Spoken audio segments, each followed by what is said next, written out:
Hello, in this lesson we're going to look at the official writing paper that you will use to write your Writing Task 1 report and your Writing Task 2 essay in the Ielts test.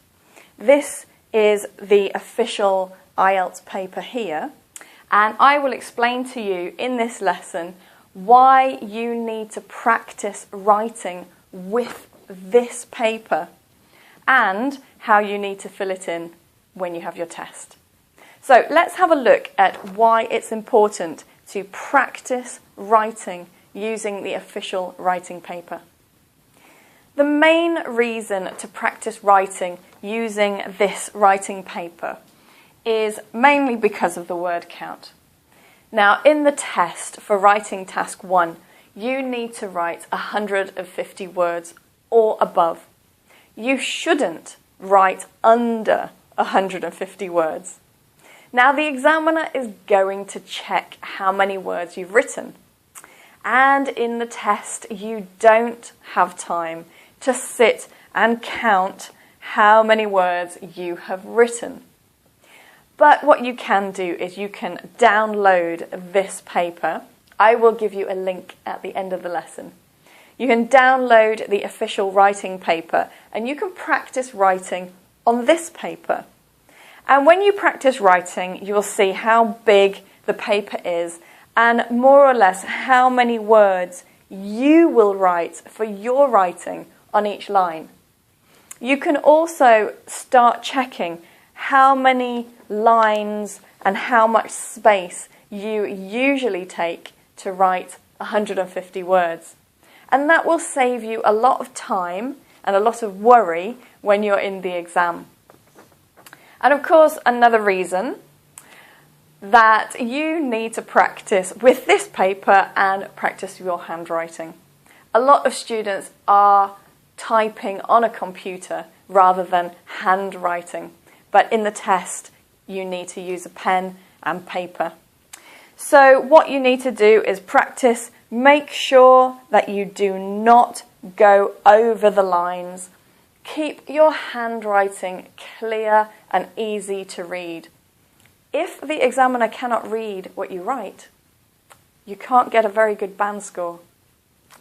And of course, just avoid any surprises. Now, let's have a look at how to fill in this writing paper. At the top of the answer sheet, you've got some information that you need to fill in at the start of your test. And the information is your candidate name, your candidate number, the centre number.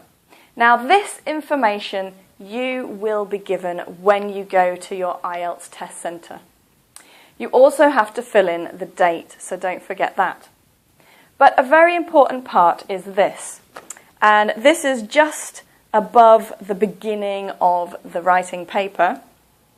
We've got two boxes, and we've got academic or general, and that means which Ielts test are you taking.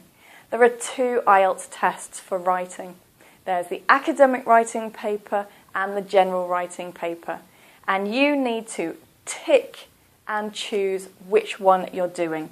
So, for example, the academic. After that, you've got the writing, the lines. Down here, we have an area where the examiner can write some comments down there and information. Over the back, we've got more lines. And at the bottom here, this is where the examiner is going to write in your band score.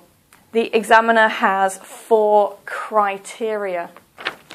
Now, we've got task 1, task 2.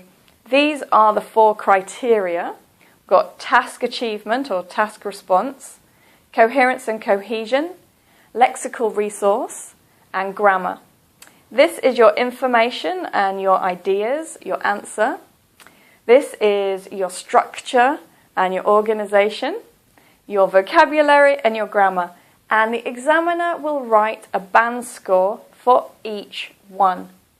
And after that, you will get a complete band score for your whole writing test. And at the side here, there is some more information that the examiner is going to write down. And you can see this is the information that the examiner is going to check. The first one is under length, so that means the number of words. The examiner will check how many words you've got. If you are under the word count, so you've written less than 150 for task 1 or less than 250 for task 2. And also he will make a note if you are going to have a penalty, a punishment for having too few words. Also, the examiner will check if your writing is off topic, and that means it is irrelevant and not following the topic. Also, if you have any memorized answers in your writing, any memorized language. Now, I know there are some teachers that tell you to memorize a piece of writing, for example, a paragraph. Don't do it. The examiner will check to see if there is something memorized in your writing. And of course, the examiner will also check if your handwriting can be read. If your handwriting isn't clear, that's a problem and maybe a reason for a very low band score. So I think it's really worth you downloading this writing paper and practicing and just having a look at the information that's on there. So here is a link so that you can download this answer sheet. And if you would like any more IELTS lessons, then please just follow this link here and you will be able to get some more writing task 1 and writing task 2 lessons. Well, that's all for this lesson. I'll see you in another IELTS lesson.